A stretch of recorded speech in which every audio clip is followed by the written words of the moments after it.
We're all lucky to be living in this community for a variety of reasons. The quality of life here is unbelievable. A couple weeks ago, the Naples Daily News did run, I do this weekly Thursday newsletter called Straight Talk. Have anybody seen that in the newspaper? If anybody wants to get it, if you give me your email address before we go, I can give it to you directly. But the quality of life here is great. And part of the quality of life is our health care. And part of our health care is how to take folks who are dealing with various forms of the aging process, and one of which is the mental aging process. We are into, and I suspect there are people in this room that know much more about Alzheimer's and much more about dementia than I do, including my colleague, Mark, who I'll introduce in a couple of minutes. But when you think about what's happening in America today, we are in for an epidemic of Alzheimer's disease. It's going to be the single greatest growth in healthcare needs going forward. It's going to be mental health issues, and particularly Alzheimer's. And as the baby boomers, myself included, get older, and I'm looking around, I see some colleagues here, as we all get older, that's the next big wave, and how we can best care for people is a big deal. I'm going to say a couple things about the NCH healthcare system, including some things that we actually shared last week. We did a series of town hall meetings. We do it periodically for our 4,000 folks, and we do them here in the downtown campus where we have 390 beds. We did them at our North Naples campus up on Immokalee Road where we have 325 beds, and we did it at NCH Central on Pine Ridge Road. Went down to Marco Island, and we went to some of our other outpatient areas.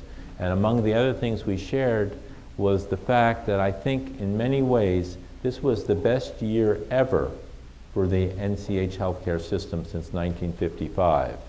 I don't know how long First Presbyterian's been here, but I suspect for many, many years. Anybody know how long we've been here?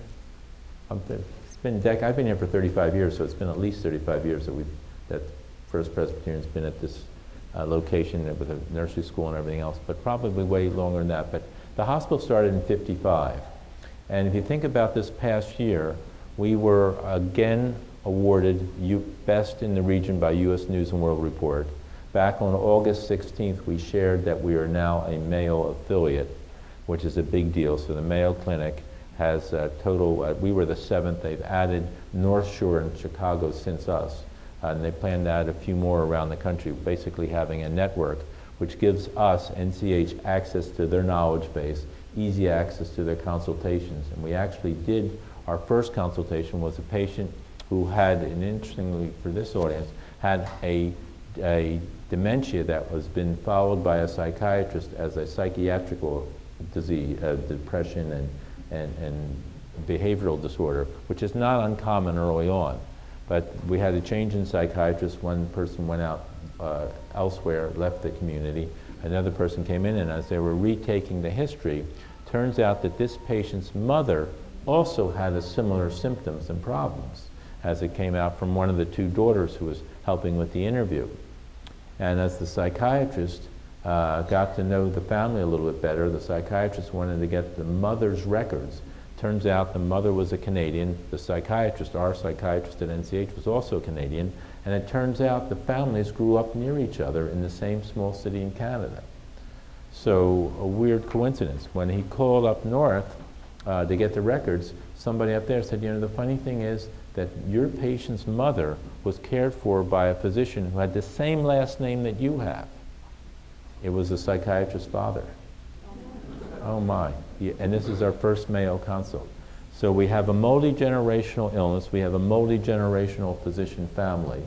Our psychiatrist physician happened to train at Mayo, knew that there was a person there who's among the half a dozen or so world's experts in hereditary dementias. So we gathered up patients' records electronically on a Tuesday, and by Thursday we got a recommendation from the expert up at Mayo about what to do next for the patient and the family. And the patient has two daughters, one of whom has early symptoms and one of whom is pregnant. So we've got 3 or 4 generations and an unusual illness, and it's certainly worth, you know, if we didn't have the Mayo expertise, if we didn't have that Mayo ability, I don't know how we would have gotten those results so quickly. So that just happened to work out that way. It was the first one we've done. We've got others in the queue. We've also been accessing, we've had about 15 physicians access the Mayo knowledge base so far. And yesterday we had a team down from Mayo helping us work on our patient satisfaction. They are perennially at the 99th percentile. We want to get up to that level. So we want to share. And then last night I was at a meeting with physicians about how to share the Mayo physician culture. So we're taking a group, the chief operating officer and I are going up with a group of about 9 or 10. We're literally making the reservations as we speak to go up to Rochester to see how they're doing cardiology so we can copy their practices.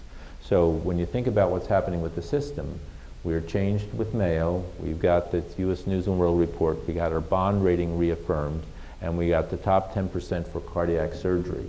All good things for this community. All relate to the quality of life that we have here.